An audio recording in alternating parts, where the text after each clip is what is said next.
بسم الله الرحمن الرحيم. أهلا بحضراتكم. الشغل المرة دي كان فني قوي. بسم الله ما شاء الله. تسلم ايدك يا معلم عباي. ما تتعكش يا عم، تسلم ايدك برضو. ايه في ايه يا عم؟ انت مركب برضو في الشغل، انت اللي عامل الشغل ده لوحدك، انا مالي. فبسم الله ما شاء الله، ربنا اكرمنا ونفذنا الشغل ده على الوجه الامثل. عشان انا آه، كنت مش بتك على في حديث شريف. فقلت لا، لازم اتك على الفكرة وما فيها ان العمودين دول كان فيهم غلطة في الخرسانات.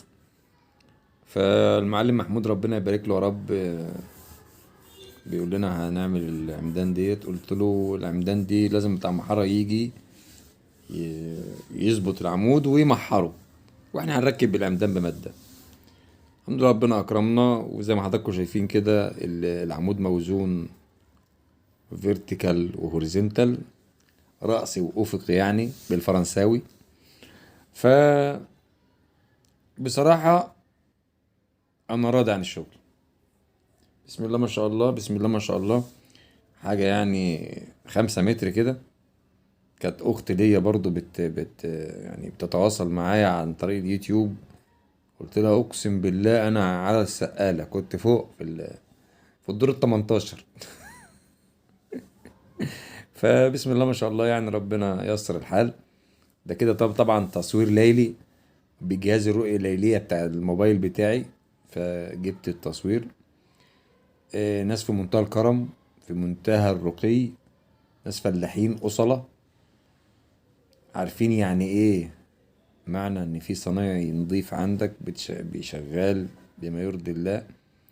هم شغالين في الزيت، يعني زيت العربيات، الزيت بتاع العربيات بتاع المواتير. ربنا يبارك لهم يا رب، يعني الناس اللي ربنا فاتح عليهم ربنا يبارك لهم ويزيدهم.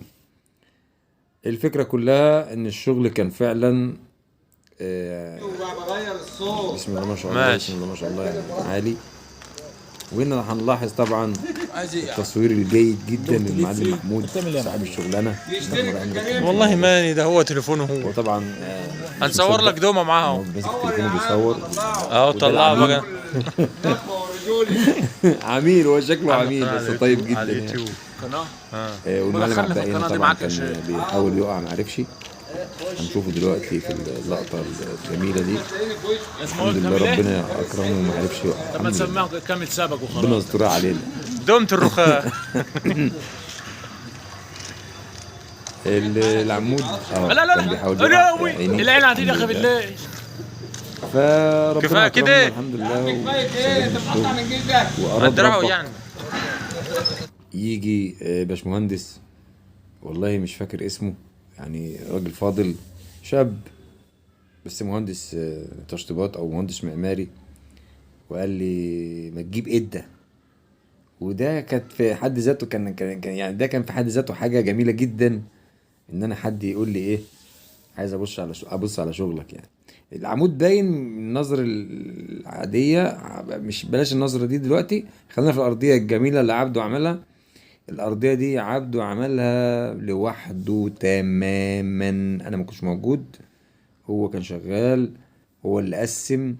على فكرة البلاط الأحمر البلاط اللي مش أحمر قوي ده، والتقسيمة دي تصميم المعلم عبده. ودي عجبتني جدا، لأن أصلا الرخام ده كانت عمل كتفين. المهندس قال إيه، مش هنركب الكتفين جرانيت، هيتعملوا كلهم سيراميك. فالرخام كان اتقطع. طب هنعمل ايه؟ ربك اراد، الحمد لله. والفكره جت للمعلم عبد الباقي وقال ايه، يقسم التقسيمه الحلوه دي. انا هنا بقى ايه، طلعت المخرج اللي جوايا، طلعته فوق العربيه وبدات اصور بقى ايه، يعني باحترافيه بقى. يعني الهزه دي مقصوده، ان انت تهز الكاميرا كده عشان تجيب العمود مظبوط، دي مقصوده. كاميرا باينه يعني، كاميرا تليفون. فالواحد لازم برضو يبقى متواضع يعني في التصوير بتاعه. بسم الله ما شاء الله العمودين يعني انا بصراحه عاجبني. سيبك من ان هما، او سيبك من ان هو العمود طويل، لا عادي، ما مش فارقه. يا تخوف وتقلق بس مفيش مشكله. العمود اللي فوق ده طبعا ليه حكايه لوحده كده. ظبطته ظبطه تمام، لان العمود الخرسانه نفسه كان تقريبا مربع يعني. معرفش بتاع الخرسانه هناك بيبقى شارب ايه، ومحدش فهمني غلط في شارب ايه، يعني ممكن يكون شارب حشيش يعني. الحشيش دلوقتي بقى في كل حته الناس كلها بتشربه الا انا طبعا. الفكره كلها بجد بجد كان تحدي. انا عملت قبل كده عمدان 3 متر 3 متر ونص ماشي، لكن 5 متر فكانت الفكرة يعني تستحق الإشادة والتقدير. وبتصادف برضو ان المعلم عبده هو اللي بياخد الرصة اللي فوق، ودي حاجة يعني تسعدنا. والحمد لله حطينا الإدة قدام المهندس عشان ما كملتش الكلام. المهندس قال لي نحط الإدة دي اللي حتى يعني عود ألموتال كده 8 في 4 مقاسه.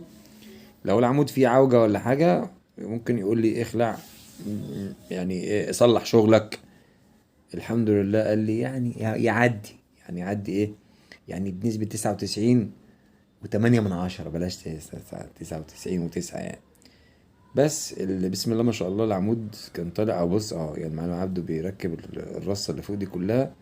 بسم الله ما شاء الله عليه يعني. وحطينا الإدة فوق وتحت وعشرة على عشرة. أنا ربنا أكرمني برضو كنت بركب في التأسيسات.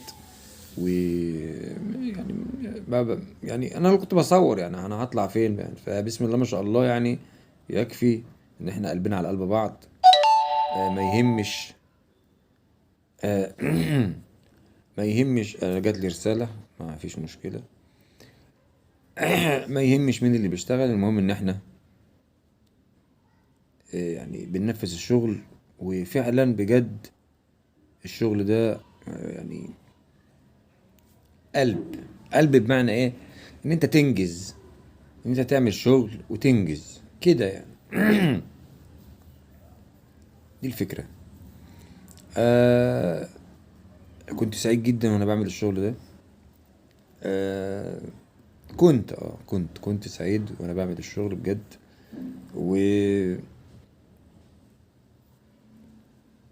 وهو شكله وصنعته حاجة تشرف. يعني انت لما تعمل حاجة زي دي كده ويبقى عندك صنايعي نضيف وانت فعلا بتقدره، وانت بتخليه فعلا يشتغل وهو نفسيته مستريحة، بيحس فعلا ان هو بيعمل لك الشغل وعايز يطلع لك اعلى حاجة. يعني محمد ده لو قال لي، اللي كان قاعد ده، لو قال لي هات عينيك كده طلعها قدام له، خد يا عم عينيا، مش ما يغلوش عليك ومش مجاملة يعني. لاقيني ولا تغديني يعني. الاصل الطيب بيبان. يعني اللي فلوسه تحت رجليه بتعليه، اللي فلوسه فوق دماغه بتوطيه. ده قصد الكلام.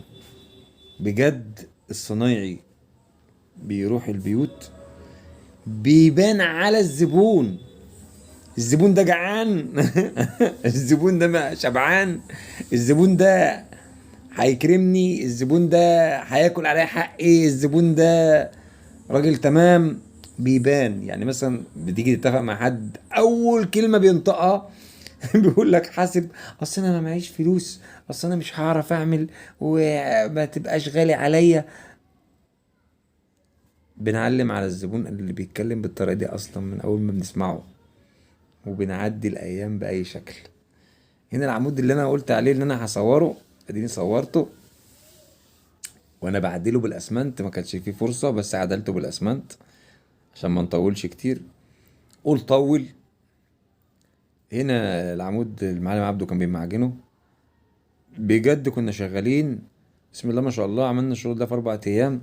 كانوا احلى 4 ايام بصراحة. شغل فنيات عالي، شغل محتاج فعلا صناعية نضاف، والحمد لله انجزناه. العمود ده والله العظيم ما كان مدور، اهو دلوقتي انا بصوره. والله العظيم انا بقول والله ما كان مدور، اهو بقى مدور. الحمد لله ربنا اكرمنا. والحته اللي فوق دي هيبقى عامل فيها تاج. يبان الشغل ان هو يعني الفيديو مثلا 10 دقايق ونص تقريبا او ربع، بس خد 4 ايام مننا. والفيو طبعا ساحر رهيب. وربنا اكرمنا ومحدش فينا اتصاب في حاجة. دمتم في امان الله، والسلام عليكم ورحمة الله وبركاته.